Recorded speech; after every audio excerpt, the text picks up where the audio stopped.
지금으로부터 10년 전 2010년 칠레 역사상 가장 심각한 광산 붕괴 사고가 일어났습니다. 33명의 광부들이 매몰된 지 수일이 지나도 생존자를 발견하지 못하고 가족들은 점점 마음을 졸이고 낙담할 수밖에 없었습니다. 그러다가 17일째 33명의 광부가 다 살아있다는 쪽지를 발견하고 초소형 전화기를 열어서 직접 통화가 연결되었습니다.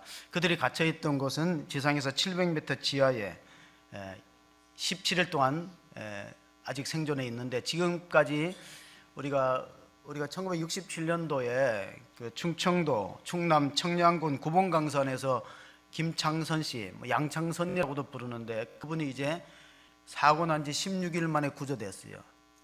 그때까지가 기네스북의 최고 오래 생존자가 16일인데 이 칠레 광산에 17일째 살아있다는 것이 알려졌습니다. 양창성 씨는 해병대의 통신병이었기 때문에 그 군용 전화기, 광산에 있는 군용 전화기를 자기가 고쳐갖고 바깥에 연결되어서 소식을 서로 소통했기 때문에 아마 살아날 수 있는 중요한 이유가 됐던 것처럼, 이 칠레 광산에도 이제 무전 전화기를 서로 연결해갖고 바깥에 소식을 전합니다. 그 구조대 가운데는 딸이 태어났는데, 이제 태어난 지 2달 되는 딸을 얼굴도 못 보잖아요. 그래서 이제 통신으로, 화상으로 이름을 지었는데, 이름이 에스페란사라는 딸 이름을 지었어요. 스페인에 이런 말이 있어요. 스페인의 언어로 스페로스페라는 스페인의 속담인데, 살아있는 한 희망이 있다. 살아있는 한. 이들은 결국은 69일 만에 구조됐어요. 전원이 33명이. 그 중에서 이제 작업반장이었던 루이스가 역할 분담을 시켰다고 합니다. 간호사 출신의 강부는 건강 상태를 다 체크하게 하고, 노래 잘 부르는 강부는 동료들에게 힘을 주는 노래를 부르라, 그리고 또 음식도 이틀만 소량씩 나누어 주면서 버텼어요. 69일 동안. 사실 이 광산에서 69일간 지하에서 버틴다는 것은 정말 경이로운 일인데, 산소가 공급되지 않으면 질식합니다. 광산에는 산소가 바깥에서 어느 정도 들어가야 돼요. 자, 희망은 뭐와 같으냐 하면, 희망은 우리 폐에, 허파에 산소와 같아요. 사람이 희망을 갖지 못하는 것은 마치 뭐와 같으냐 하면은 허파에 산소가 공급되지 않는 것 같아. 생존이 불가능한 것입니다. 그만큼 희망은 중요한 것이기 때문에 나폴레옹조차도 리더의 중요한 사명은 국민들에게 희망을 주는 것이다. 이게 이제 한 5년 전에, 이 10년 전에 칠레 광산 사고가 5년 전에 영화로 만들어졌는데, 영화 제목이 33, 더 33라는 영화예요. 이 사람들이 실존 인물들이었고, 그들이 결국은 다 구조된 것은 그 작업반장의 리더십, 그리고 그들이 희망을 포기하지 않았다. 끝까지 어려운 중에도 서로 동료애를 가지고, 나만 생각하지 않고 같이 동료애를 가지고 감싸면서 격려해서 희망을 잃지 않았다는 것입니다. 제가 왕년에 작업반장 출신이요. 탄광에. 이 탄광의 작업반장이 얼마나 힘드냐면요, 사람들이 얼마나 거칠고 센지, 월급을 주면은 월급 타는 다음 날은 안 나와요. 안 나와. 다 밤새 술 마시고 안 나와서 제가 작업을 시켜야 되는데, 사람이 나와야 작업을 시키지. 그런 사람들이에요. 자, 33명 하면은 생각나는 게 뭐예요? 우리 독립기념 1919년도 기미 독립 만세운동에 서명한 사람의 숫자가 33명이에요. 이 강부들의 숫자와 똑같아요. 민족의 암울한 역사 속에서 희망을 잃고 있을 때 33명이 서명했어요. 근데 서명할 때 이제 조금 문제가 발생한 것이 뭐냐면은, 누구 이름부터 먼저 쓰느냐. 거기는 이제 기독교 대표가 16명 들어가 있고, 또 불교 한 2명, 천도교가 많아요. 그러니까 그때 우왕좌왕하면서 누구 이름을 먼저 써야 되느냐. 아무래도 100년 전에는 우리가 유교 분위기 있기 때문에 먼저 쓰는 사람이 어른이거든요. 대표고. 그러니까 이제 명예를 존중하니까 서로 누가 먼저 써야 되느냐고 고민하고 있을 때, 난강 이승원, 기독교 대표였던 난강 이승원 선생은 오산학교 설립자입니다. 사업을 크게 해서 평양에다 오산학교를 세웠는데, 그분이 보면서 이거 뭐 이렇게 이걸 가지고 갑론을박하느냐, 이거 다 감옥 가는 순서고 죽는 순서니까 정 쓸 사람 없으면 내 이름부터 써라. 내가 잡혀 들어가지. 얼마나 담대한 모습입니까? 결국은 이제 손병희, 천도교 대표인 손병희 이름이 먼저 적혔던 것입니다. 자, 난강 이승훈 선생은 이 사건으로 투옥돼 갖고 가장 오랫동안 옥살이를 했어요. 그리고 그 난강 이승원이 선생이 세웠던 오선학교의 조만식 장로님이 뒤를 이어서 학장이 되고 거기 출신이 주기철 목사님입니다. 민족 정신이 그렇게 맥을 이어갔듯이 오늘 신앙의 맥을 잇기 위해서 사도 베드로가 흩어져 있는 소아시아에 흩어져 있는 성도들에게 편지를 보낸 것이 베드로 전서입니다. 베드로 전서 시작되는 1장 1절을 보면요, 상당히 심각합니다. 예수 그리스도의 사도 베드로는 본도, 갈라디아, 가파도기아, 아시아, 비두니에 흩어진 나그네. 여러분, 흩어진 나그네를 뭐라고 부르냐면 디아스포라라고 불러요. 우리나라가 디아스포라의 숫자가 얼마냐면 700만이 넘어요. 730만. 엄청나게 많은 사람들이 해외가 삽니다. 여기 본도라는 게 이탈리아 땅을 말하고, 또 본도 다음에 갈라디아 터키 있죠. 갑바도기아도 터키 있어요. 아시아, 비두니아라는 지역은 나중에 초대교회 역사가 진행되면서 니케아 공의회, 최초로 기독교 협의체가 모였던 니케아 공의회가 있는 지역, 니케아 지역이 비두니아 지역입니다. 이렇게 많은 사람들이 왜 흩어졌느냐? 박해 때문에 흩어졌어요. 예루살렘에 있을 수가 없어요. 스데반 집사가 순교한 후에는 박해가 극심해서 있다가 보면 목숨 잃어버리니까 흩어졌는데, 로마, 이탈리아 로마 본도로도 흩어지고 터키 갑바도기아로 흩어졌는데, 갑바도기아는 이번에 성지순례에 가는 코스에 들어있는데, 그 장면을 보시면요, 갑바도기아 터키에 있는 것을 보면 이런 동굴이 천연적으로 생겼어요. 화산 폭발에 의해서 이 암석들이 저렇게 형성되고 그걸 파버리면은 처음에는 팔 때 아주 쉽게 파지는데 나중에 산소 공기와 마찰이 되면요, 콘크리트보다 단단하게 굳어버립니다. 저런 것들이 사람들이 드리는 동굴 교회가 천개가 됩니다.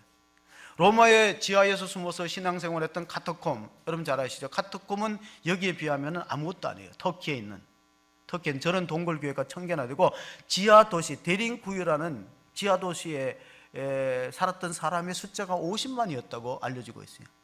그 사람들은 지하에서 예배드리고 지하에서 아이들 가르치고 양식을 구하려고 지상에 올라왔다가 붙들리면 죽고 순교당하고, 그런 이 지하 교회에서 300년 동안 신앙생활하면서 희망을 포기하지 않았던 것은 이 사도 베드로가 서신을 보냈어요. 우리는 절대 희망이 있다.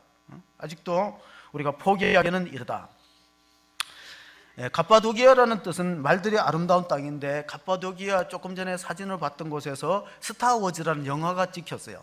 그 스타워즈 촬영 장소가 갑바도기아입니다. 자, 베드로 사도는 왜 희망을 우리가 가져야 되는가? 베드로전서 1장 3절에 이렇게 적고 있습니다. 같이 보십니다.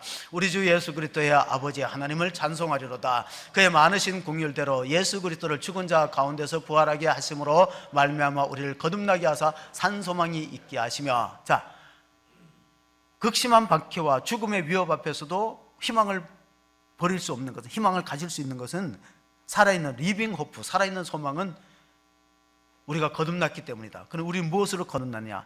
예수님의 십자가 죽음과 부활로 거듭났기 때문에. 그럼 우리도 부활의 소망이 있다. 그러니까 우리가 이런 상황 속에서 낙심하고 주저해서는 안 된다. 베드로전서 1장 2절에 보면은 너희가 예수 그리스도의 핏부림을 얻기 위하여서 선택함을 받았다 그랬습니다. 예수 그리스도의 핏부림은 뭡니까? 구약 시대는 이스라엘 백성들이 속죄하기 위해서 짐승의 피를 가지고 제단에 뿌렸어요.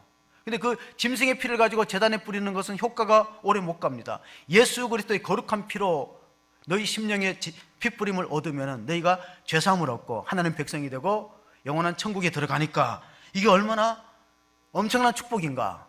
지금 우리가 바이러스 때문에 이렇게 두려워하는데요, 바이러스보다 더 무서운 게 죄의 바이러스예요. 죄악의 바이러스. 죄악의 바이러스는 우리를 다 죽음으로 몰고 가는 거예요. 근데 그것을 고치는 길이 뭐냐? 예수 그리스도의 핏부림을 얻은 백성들, 선택함을 받은 사람이다. 사도 바울은 로마서 1장 3절 4절에 이 예수 그리스도에 대해서 두 가지 본성이 있다는 사실을 밝히고 있습니다. 자, 같이 봅니다. 그의 하늘의 아들에 관하여 말하면 육신으로는 다윗의 혈통에서 나셨고 성결의 영으로는 죽은 자들 가운데서 부활하사 능력으로 하나님의 아들로 선포되셨으니 곧 우리 주 예수 그리스도시니라. 그리스도의 두 가지 본성은 육신으로 하면 다윗의 혈통을 가져서 우리와 똑같은 인성을 소유했고, 성결의 영으로는 죽은 자 가운데서 부활하셔서 하나님 아들로 입증되셨다.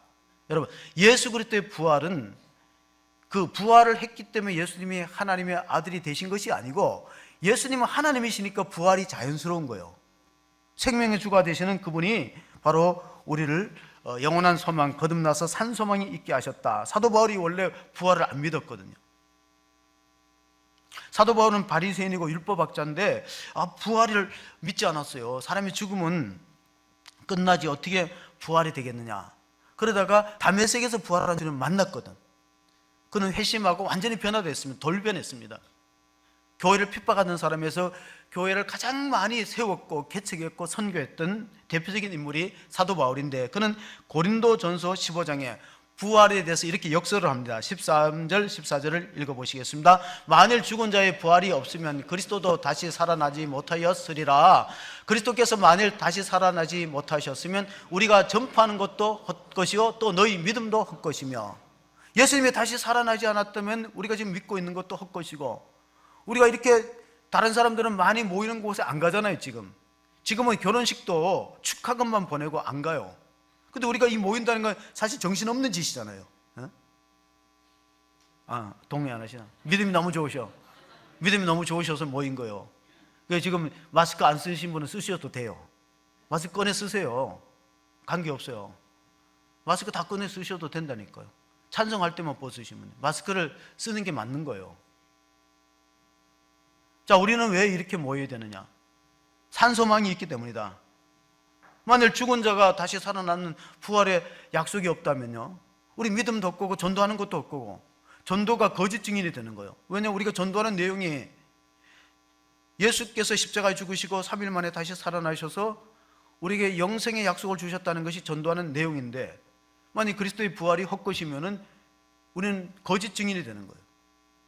위증자가 되는 거예요. 위증자가 되면요, 심판받습니다.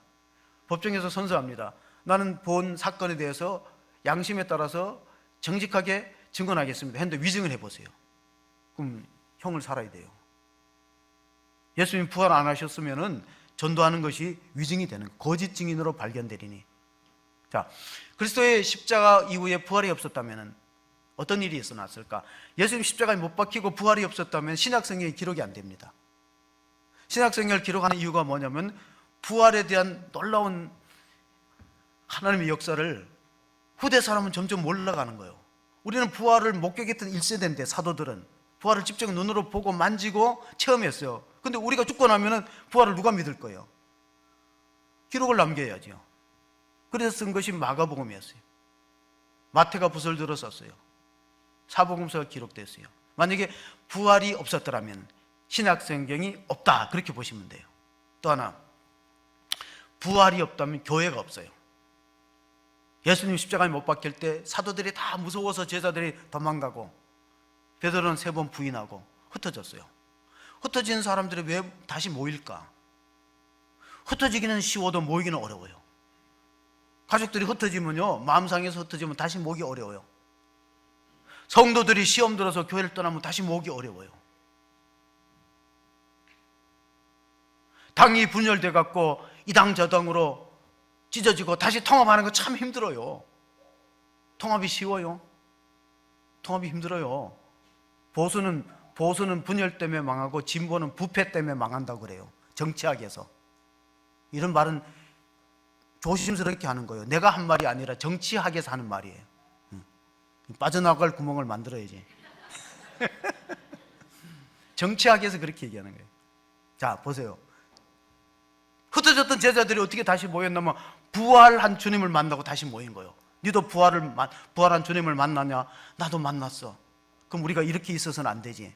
그래서 교회를 만든 거예요.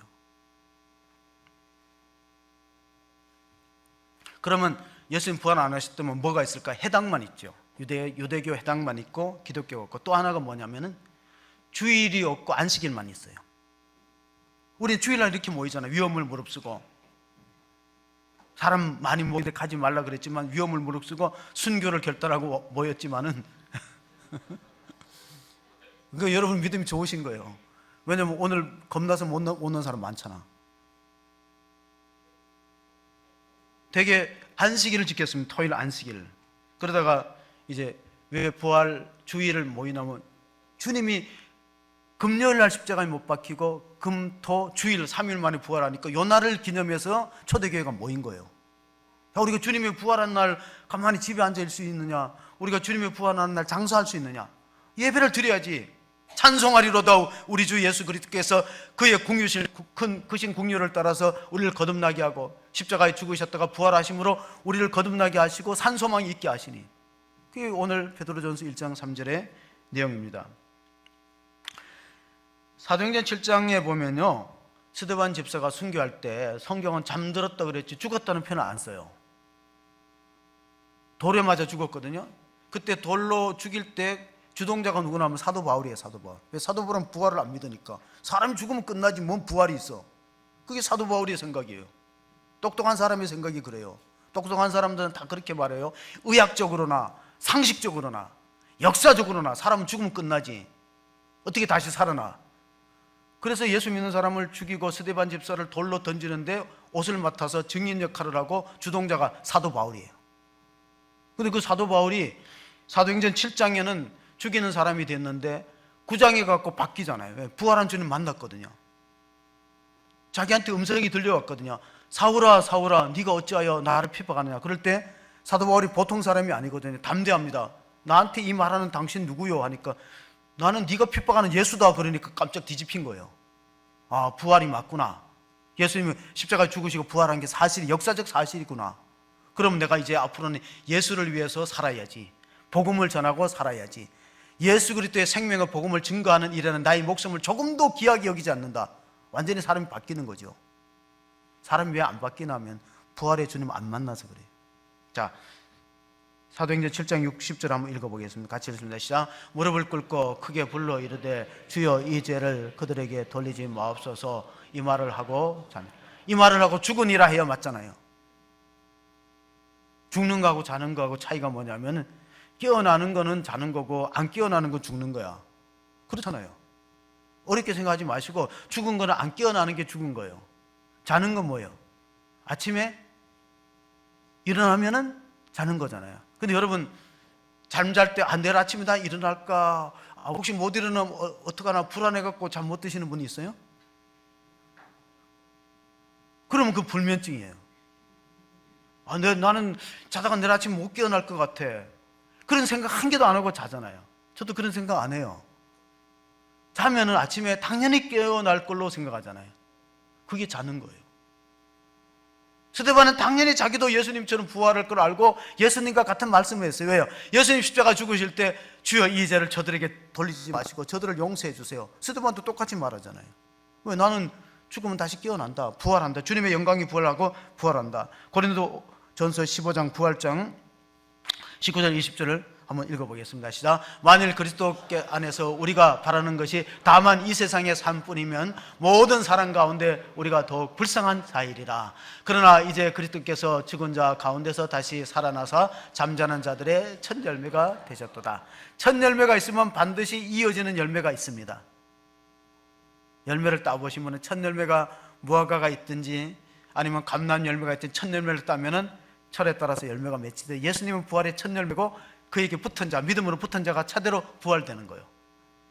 그걸 잠들었다고 그러죠. 그리고 만일 우리가 예수 그리스도 안에서 바라는 것이 이 세상의 삶뿐이면 굳이 신앙생활을 할 필요가 없어요.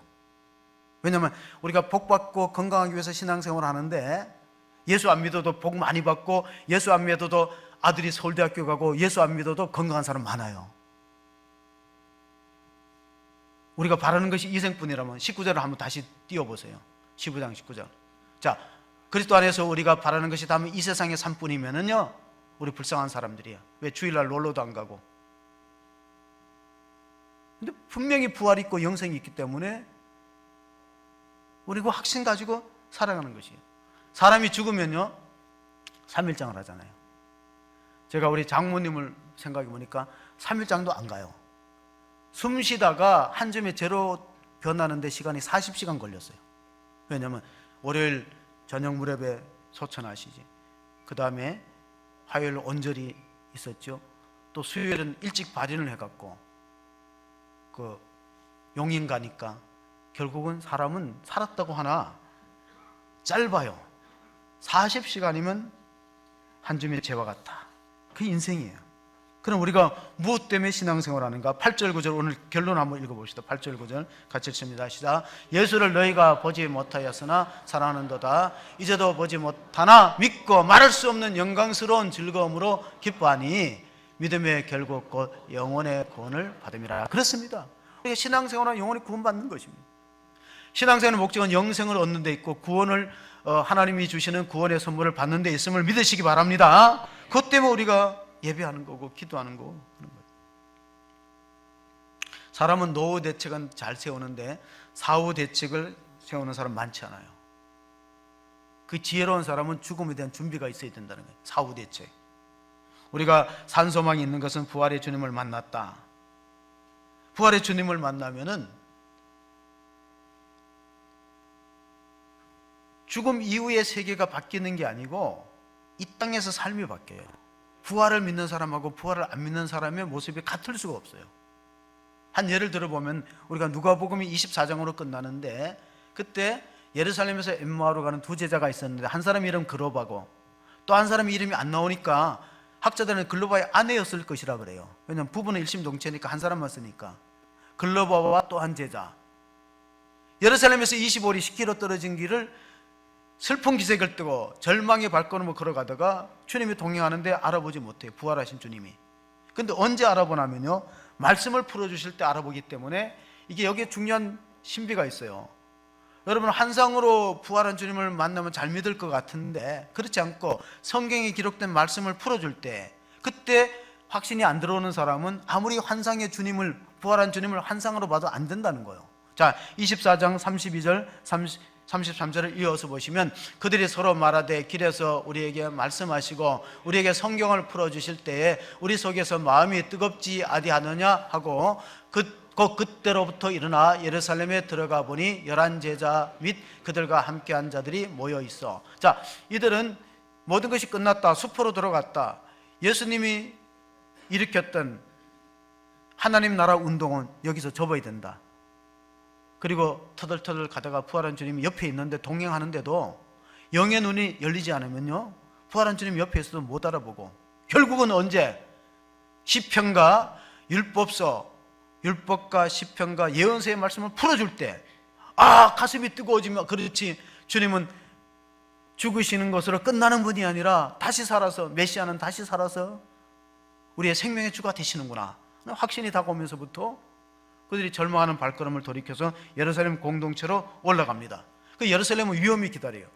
체포와 죽음의 위협이 있지만 거기 가서 그들은 부활을 증거합니다. 초대교회는 다른 거 하지 않았어요. 초대교회는 사람들 만날 때 예수님이 우리 죄를 위하여 당신의 죄, 저와 여러분의 죄를 위하여 십자가에 죽으시고 3일 만에 부활하셔서 생명의 주가 되었습니다. 이게 메시지예요.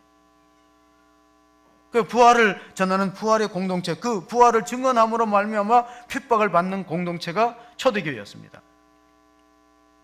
단테가 신곡이라는 대작을 썼죠. 시인 단테, 이탈리아 시인 단테가 신곡이라는 대작을 썼는데 지옥, 천국과 지옥과 연옥에 대해서도 썼다고 알려졌는데 그 지옥문 입구에다가 팻말을 하나 붙였는데 작가의 상상력으로 이런 팻말을 붙였다고 합니다. 이곳으로 들어가는 사람은 일체의 희망을 버리라. 그러니까 지옥은 뭐냐? 희망이 하나도 없는 데가 지옥이라는 거예요. 덴마크의 철학자 키에르케고르가 절망은 죽음에 이르는 병이라는 짧은 그 책자를 썼어요. 제가 그 레포트를 쓰기 위해서 그 책을 읽어보니까 희망을 버리는 것은 살아있으나 서서히 죽어가니까 그거 같아 그랬습니다. 마틴 루터가 종교개혁을 일으키다가 극심한 반대를 받고 낙심하고 방 안에 들어 누워 있을 때 아내가 상복을 입고 들어왔어요. 마르틴 루터의 아내가 카타리나 폼보라는 이름을 갖고 있는 여성인데 수녀 출신이에요. 수녀원에서 이제 나와서 마틴 루터가 결혼한 거죠. 남편이 너무 낙심하고 좌절하니까 상복을 입고 들어오니까 여보 누가 죽었어. 그러니까 하나님이 돌아가셨습니다. 하나님이 돌아가다니 그런 어떤 망발이 어디 있느냐 하고 반문하니까 하나님이 살아계시는데 당신은 왜 이렇게 들어누워 있냐고. 똑똑한 여자예요. 용기를 불렀어요. 하나님이 살아계시는데 당신이 이렇게 낙심하고 들어누워 있느냐. 그래가지고 힘을 얻어갖고 종교개혁을 완성했다. 그런 일화가 전해지고 있습니다. 예수님께서 가장 슬퍼하고 절망하는 나사로의 가정에 신방을 갔어요. 그때 이제 마르다가 쫓아나와서 한 말입니다. 주님이 좀 빨리 오시죠. 주님이 좀 빨리 오셨으면 오빠 나사로가 안 죽었을 것이다. 그런데 가만히 보면요, 하나님은 부르시는 때가 있지 빨리 간다고 되는 게 아니에요. 그런 아쉬움들이, 우리가 가족을 잃어버리면 그런 후회와 아쉬움이 있어요. 조금 내가 빨리 어떻게 했더라면, 마르다도 주님이 빨리 오셨더라면 우리 오라비가 죽지 않았을 건데, 원망처럼 말하니까 예수님께서 아니다, 마지막 날에 다시 살아나리라. 지금 살아나리라. 마지막 날에는 다시 살 줄로 마르다가 믿는다니까, 아니다, 지금도 살 수 있다. 그러면서 중요한 말씀해 주셨는데, 우리가 요한복음 11장 25절에 보면 예수님께서 이르시되 나는 부활이요 생명이니 나를 믿는 자는 죽어도 살겠고 무릇 살아서 나를 믿는 자는 영원히 죽지 아니하리니 이것을 내가 믿느냐. 근데 사실 이거 마르다에게 던졌던 질문은요, 오늘 우리들에게 던지는 질문입니다. 부활신앙이 있느냐를 물어보는 거예요. 부활신앙.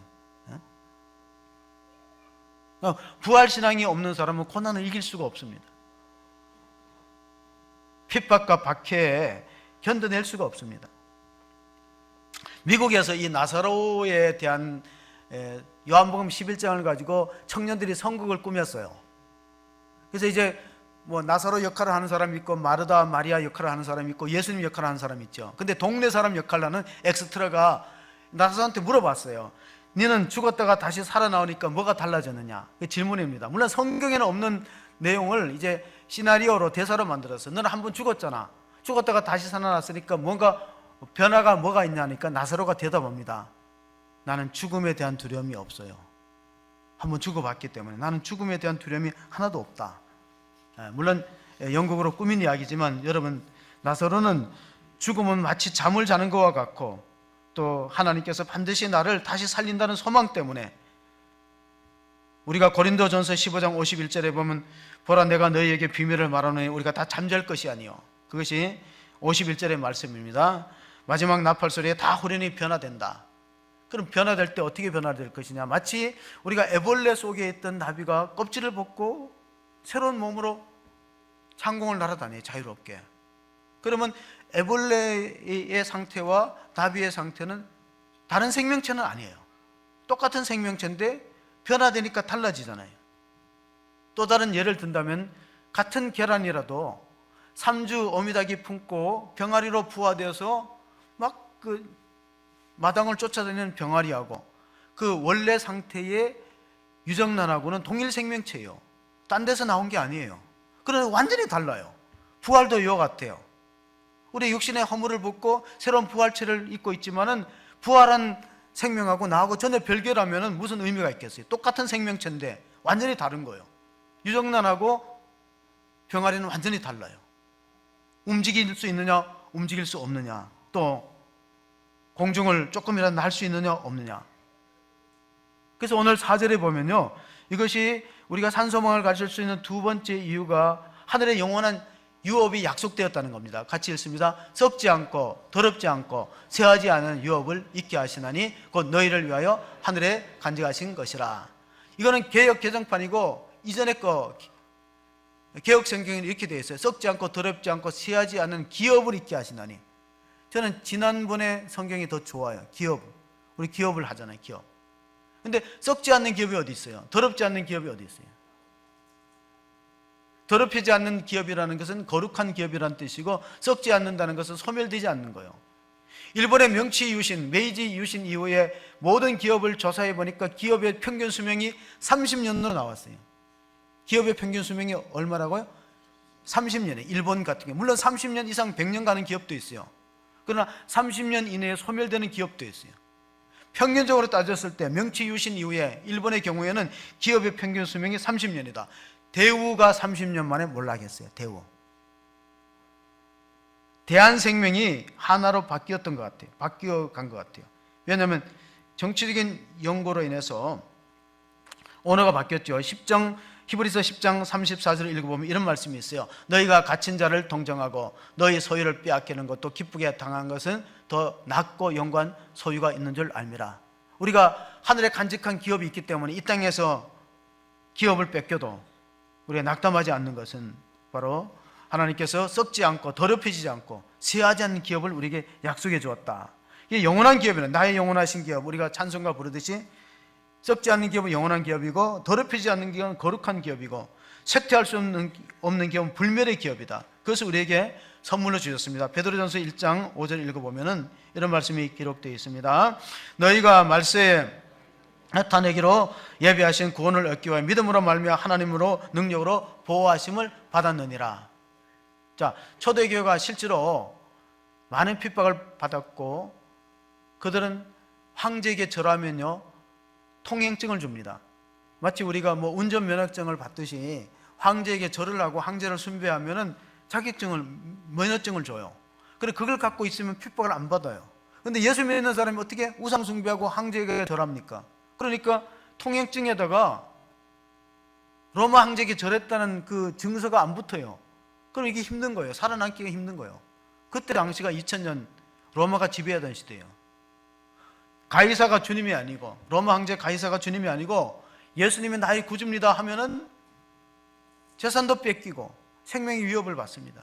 심지어는 콜로세움이란 원형 경기장에 기독교인들을 풀어놓고 굶주린 맹수를 가지고 막 풀어서 해치는 그런 끔찍한 일들을 자행했어요. 자, 로마 황제가 그렇게 한 목적은 두 가지예요. 첫째, 그리스도인으로 하여금 복음이 전파되지 않고 많은 관중들이 공포심을 느끼고, 또 그리스도인들 가운데에서 경각심을 느껴서 신앙을 포기하도록 만들기 위해서 맹수의 밥이 되게 한 거예요. 경기장을 보면은요, 사자나 호랑이 같은 맹수들을 기르는 그런 어떤 우리 같은 게 있어요. 검투사들이 경기를 하기 위해서 안으로 나오는 것처럼 짐승들이 풀어놓으면 막 와서 기독교인들을 해치고 물어뜯고, 그런 피 흘리는 잔인한 장면들을 로마 시민들은 즐겼어요. 그런데 어떤 일이 있었느냐? 그리스도인들이 죽어가면서 찬송을 불렀어요. 담대하게 죽음을 맞이했어요. 첫째. 두 번째, 당시의 여성과 어린이는 인권이 없고 많이 무시됐는데요, 그리스도인들은 달랐어요. 그리스도인들은 맹수가 달겨들면은 여성을 감싸 안았어요, 남자들이. 그래서 도미티안 황제의 부인이 그리스도인이 됐어요. 자, 저 사람들이 신사다. 저 사람들이 신사다. 로마 시대는 어린이를 무시하고 여성의 인권이 없는 시대에 그리스도인들만이 여성을 아끼는구나. 맹수가 물어뜯으러 오면은 남자들이 둘러서서 여자들을 보호해 줬어요. 그리고 황제 부인이 가장 좋은 VIP석에서 그것을 보고 은혜를 받은 거예요. 감동을 받은 거예요.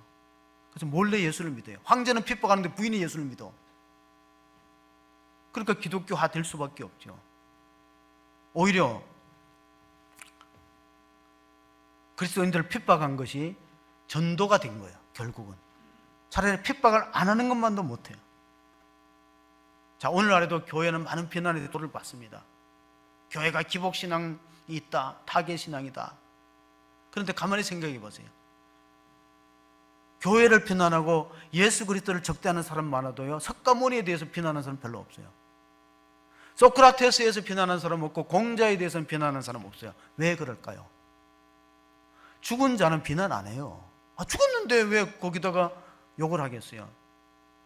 그게 차이예요. 예수 그리스도와 교회는 지금도 비난받는 이유가 뭐예요? 다시 살아났기 때문에. 살아계시는 리빙 크라이스트, 우리의 산소망 되시는 부활의 주님이 있기 때문에 비난을 받는 것을 믿으시기 바랍니다. 죽었는데 내가는 욕 안 해요. 죽은 사람한테 가서 왜, 공자 묘에 가서 왜 욕하겠어요? 예수님의 무덤 비어있거든요. 부활하셔서 지금도 살아계셔서 우리의 예배를 받으시고 여러분을 도와주시고 우리를 거듭나게 하시고 산소망이 있게 하시고, 그러니까 거기에 참여 못하는 사람들이 자꾸 비난하는 거죠. 기독교인들이 기복신앙주의자다, 현세에 복받기를 원한다. 기독교인들은 타계신앙이다. 타계신앙은 뭐야? 천당 갈 생각만 한다. 그러니까 현실에 관심 없다는 거죠. 비난하는 게. 그렇지 않아요. 역사를 바꾸었고 인류에게 큰 유익을 끼친 사람일수록 천국을 소망하는 사람들이었어요. 그게 참 괴상하죠. 좀 이상하죠. 천국의 소망을 갖는 사람들이 역사를 바꾸었어요. 이 땅에만 관심이 있는 사람이 역사를 바꾼 게 아닙니다. 그래서 우리가 6절 7절을 읽어보면요, 초대교인들은 많은 시련을 받았어요. 그러므로 너희가 이제 여러 가지 시험으로 말미암아 잠깐 근심하게 되지 않을 수 없으나 오히려 크게 기뻐하는도다. 너희 믿음의 확실함은 불로 연단하여도 없어질 금보다 더 귀하여 예수 그리스도께서 나타나실 때에 칭찬과 영광과 존귀를 얻게 할 것이니라. 십자가에서도 죽이고 원형 경기상의 맹수의 밥이 되게 하면 물론이고 화형도 시켰어요. 불같은 시험이 있었어요. 불로 믿는 사람들을 막 연단하고 훈련했어요. 오래전에 우리나라에서 최대의 축산 산업을 했던 하림이라는 그 공장에서 불이 났어요. 하림 회장이 김홍국 회장이고 그때 안수 집사였대요. 전기 누전으로 화재가 났는데 공장하고 쌓아놓은 제품하고 1,000억의 손실을 봤대요. 1,000억이면 엄청난 돈이거든요. 그래갖고 망년자실하고 희망을 잃고 있는데 석 달 있다가 교회가 성전을 건축한다 그래요. 근데 자신을 건축위원장으로 임명하겠다고 목사님이 그러니까 고민하다가 믿음으로 수용했대요. 지금 내 회사가 불타가지고 바닥인데 내 일이 우선이 아니고 하나님의 교회를 짓는 일이 우선이라고 생각을 바꾼 거예요. 보통 사람 같으면 내가 지금 발등에 불 떨어진 일부터 처리해야지 교회 성전 건축위원장은 다른 사람이 맡아도 되잖아요. 믿음으로 받아들였대요. 석 달 후에. 그리고 신앙이 바뀌었대요. 전에는 아이고 이 설교가 이렇게 빨리 안 끝나나 여러분들처럼. 근데 이제 불이 나고 나는 성경을 대하는 자세도 다르고 설교가 기다려지고 성경 다음 페이지를 읽고 모태신앙인데 건성으로 다니다가 화재로 회사를 다 잃어버리고 잿더미가 되고 나서는 하나님께 매달렸대요. 근데 그 일의 신강교회를 건축할 때 부지 빼놓고 건축비만 450억이에요. 엄청난 돈이거든요. 그 당시에. 그 일의 신강 익산 지역에서 문화예술 공연을 할 수 있는 그런 교회를 지었는데 이분이 상당 부분을 담당했어요. 근데 그 결과 성전이 완공되고 어떤 축복을 받았는가? 1,000억 손실의 15배의 자산 가치를 갖는 회사로 바뀌었어요. 놀라운 일이죠. 15배.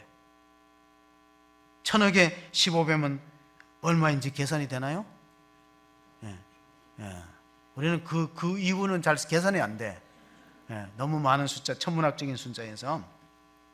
금이 가치가 있는 건 왜 그러냐면요, 14K도 18K도 14번 두드려 맞으면 14K고 18번 두드려 맞으면 18K래요. 많이 맞아야 금값이 오르듯이 여러분들 신앙에 시련이 있다, 낙심하지 마시고 오늘의 시련이 우리의 믿음을 더 강하게 만드는 줄 믿으시기 바랍니다. 믿음의 연단을 해서 점점 강해지는 거예요. 그래서 고난 없이 영광만을 바라는 것이 짝퉁신앙이라 그랬어요. 짝퉁신앙. 불시험을 두려워하지 말라. 베드로전서 4장 12절에 너에게 닥치는 불시험을 두려워하지 말라. 이것이 너희 믿음을 연단하여서 금과 같은 신앙을 갖게 할 것이다 했습니다. 자, 자본주의가 언제 형성되었을까요? 여러분, 우리 이제 자본주의라는 말하고 뭐 공산주의를 말하는데 자본주의가 사실은 오늘날과 같은 이 코로나 바이러스 때문에 자본주의가 생겼어요. 자, 14세기에는 이제 유럽의 패스트 흑사병이 돌았고 16세기에는 그 아메리카 대륙에 천연두가 돌았어요. 그러니까 15세기의 유럽에는 막 지진이 일어나고 패스트, 콜레라, 흑사병으로 깊은 절망과 사람들이 막 무더기로 죽어나가니까 어떤 일이 생겨나면 봉건제, 땅을 농사지어서 봉건제에 일할 일꾼이 없으니까 임금이 급상승하잖아요. 그러니까 임금을 사람을 써가지고 농사를 지어서 해봐야 임금이 한창 오르니까 소득이 안 되는 거예요. 그러니까 농사 짓는 사람들이 다 임금 노동자로 공장으로 나가버리는 거예요. 일하러 도시로. 그러니까 이 흑사병, 전염병이 결국 자본주의를 형성하게 되는데 나중에 이제 농사를 할 사람이 없으니까 스페인 같은 지역에서 아프리카 가서 흑인들을 잡아왔어요. 아프리카 흑인들을 잡아와서 모카밭이나 사탕수수밭에 투입시켜가지고 그들이 만들어낸 자본을 가지고 형성해갖고 18세기에 산업혁명이 일어났어요. 그 미천 삼아가지고 자본을 미천을 삼아갖고 18세기에 산업혁명이 일어났기 때문에 자본주의는 오늘날 같은 이 바이러스 때문에 생겼다. 바이러스 때문에 사람들이 남자들이 막 죽으니까 일할 사람이 없으니까 임금이 올라가고 임금이 올라가니까 농사 지어봐야 이득이 없으니까 더 나도 그럼 나가서 하루 일당 받고 돈 벌어야지 뭐하러 농사를 짓느냐 이렇게 된 거예요. 하나님이 하신 일, 우리가 어찌 막을 수 있겠어요? 하나님이 하신 일. 콜럼버스가 이 페스트하고는 이 가금류하고도 관계가 있지만요, 천연두는 또 후춧가루하고도 관계가 있대요. 그 이탈리아의 탐험가 콜럼버스가 인도의 후춧가루를 좀 가져오려고 배를 타고 나가다가 1492년에 아메리카 신대륙을 발견했어요. 그리고 나서 얼마 후에 포르투갈의 탐험가 디마스가 아프리카 최남단에 있는 폭풍의 곳에 가서 탐험을 했는데, 그 폭풍의 곳을 나중에 희망봉이라 바꿨어요. 가장 배들이 많이 파손되고 위험한 지역에 희망봉을 바꿨기 때문에 오늘 우리가 이런 극심한 이런 사회적인 어려움, 질병의 어려움이 있지만은 그래도 우리가 믿음의 줄을 놓지 말고 하나님 이 고난을 통해서 우리가 정말로 어떤 신앙의 유익을 가져올까, 그런 생각을 해볼 필요가 있습니다. 왜냐하면은 초대교회 당시도 지금보다 더 어렵지 않았을까요? 지금 다 힘들고 어렵다 그러는데 지금보다 더 어려웠을 것이다. 예수님께서 공생의 기간에 니고데모라는 국회의원이 밤중에 예수님을 찾아갑니다. 당신은 하나님 보낸 사람이다. 하나님 함께 하지 않으면 당신과 같은 기적을 행할 수 없다. 그럴 때 예수님께서 니고데모에게 한 말씀 해줍니다. 그게 요한복음 3장 5절의 말씀입니다. 같이 한번 읽어봅니다. 예수께서 대답하시되 진실로 진실로 내게 이르노니 사람이 물과 성령으로 나지 아니하면 하나님의 나라에 들어갈 수 없느니라. 자, 거듭난다는 것은 영어로 born again 했다는 표현을 쓰고, 또 우리가 중생이라는 한문 단어를 쓰는데 거듭났다는 게 뭡니까? 우리가 부모님으로부터 육신이 한번 태어나듯이 우리가 하나님으로부터 영적 생명을 다시 받고 위로부터 나는 것, 위로부터 다시 태어나는 것을 거듭난다는 표현을 써요. 그 거듭나는 수 있는 그런 중요한 동기는, 거듭날 수 있는 동력은 물과 성령으로 거듭나는 거예요. 물은 세례라는 뜻으로 해석할 수 있고, 성령, 하나님 말씀, 성령의 감동으로 기록된 하나님의 말씀으로 우리가 거듭나는 거기 때문에 거듭나지 않고는 역사의 발전이나 희망이 별로 없습니다. 아무리 우리가 제도와 법을 뜯어 고쳐도요, 그 제도와 법을 운영하는 사람이 하나님으로부터 거듭난 그런 순결한 사람이 되지 않으면 그걸 또 교묘하게 또 이용하기 때문에 이 법과 제도를 바뀌어서 되는 게 아니에요. 역사의 미래와 희망이 있으려면 거듭나야 된다. 오죽하면은 그 위스턴 처칠이라는 사람이, 영국 수상이 이런 말을 했어요. 영국 사회가 타락하는 것은 교회 때문이다. 특별히 목회자 때문에 타락한다. 그게 뭔 말이냐? 영국 사회가 부패하고 타락한 것은 설교자 때문에 그렇다 그랬어요. 그는 수상인데 왜 그러냐니까 강단에서 목사들이 지옥 설교를 안 한다는 거예요.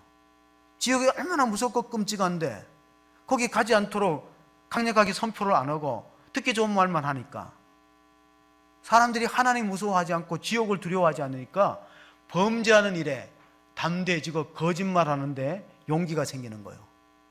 근데 요한계시록을 보면요, 불꽃 같은 불꽃이 타는 것이다. 또 슬피 울며 일어나고 통곡할 것이다. 요한계시록의 둘째 사망이 언급되었고, 예수님은 그 설교의 3분의 2 정도는 지옥에 가는 말씀을 했어요. 불과 유황이 타는 뜨거운 지옥불에 들어간다. 하나님을 올바로 믿지 않으면. 그런데 강단에서는 그런 말 안 하잖아요. 못 하잖아요. 그러니까 영국 사회가 점점 부패가 타락하듯이 오늘 한국 교회도 이 말을, 영국의 윈스턴 처칠이 한 말을 잘 새겨 들으셔야 됩니다. 청교도들은 이렇게 전도했어요. 한 번 태어나면 2번 죽습니다. 2번 태어나면 1번만 죽습니다. 한 번 태어나는 게 뭐예요? 부모님으로부터 한 번 태어나면 영과 육이 분리되는 죽음이 있고, 죽은 이후에 영원히 심판받아서 지옥에 멸망되는 2번째 죽음이 있다는 것입니다. 2번 태어나는 건 뭡니까?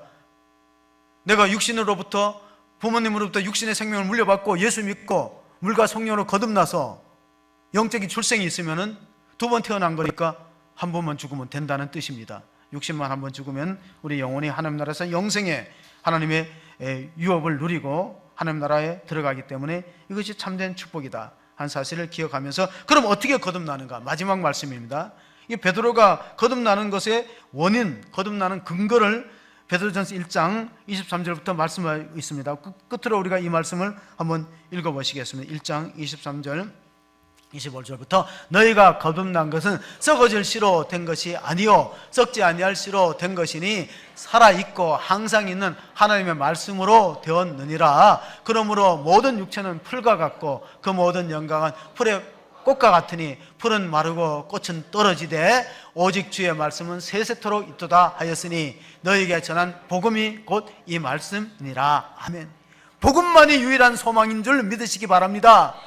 하나님의 영원한 나라를 우리에게 예비해 주시고 우리에게 거듭나게 하사 산소망 있게 하신 주님, 부활의 주님을 우리에게 말씀을 통해서 믿게 해주셨고, 여러분 부활의 주님을 한 사람으로 본다고 믿어요? 말씀을 통해서 믿지 않는 사람은요, 앞만 보여줘도 안 믿어요. 왜? 우리가 거듭난 것은 썩어질 씨로 된 것이 아니라 하나님의 말씀이라는 생명의 씨앗, 영적인 씨앗으로 우리가 그걸 받아들일 때, 성경에 기록된 말씀을 아멘하고 믿음으로 받아들일 때 이 안에 변화가 일어나는 거예요. 영적 생명이 출생되는 거예요. 그 거듭났다 그러는 거예요. 그럼 우리는 어떤 유업을 물려받느냐? 이 땅의 기업을 물려받지 못하더라도 썩지 않고 더럽지 않고 쇠하지 않는 영원한 하나님 나라 천국의 유업을 물려받으니 얼마나 복된 사람이에요. 그리고 그것을 위해서 현실에는 고통과 어려움이 있어요.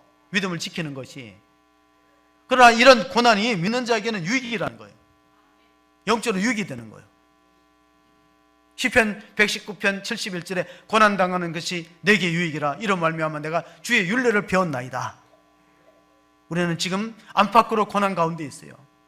바이러스로 인해서 또 우리 여러 가지 경제적인 문제, 또 우리 육신의 건강의 문제, 여러 가지 어려움이 있지만은 이 풍랑이 나야 더 빨리 갑니다. 여러분, 그 김은국 회장은 자기 회사 식당에다 벽에다 이렇게 액자로 서예 글씨로 써서 붙여놨대요. 찬송가 373장 가사, 하림 기업의 식당, 이 풍랑 인하나에서 더 빨리 간다.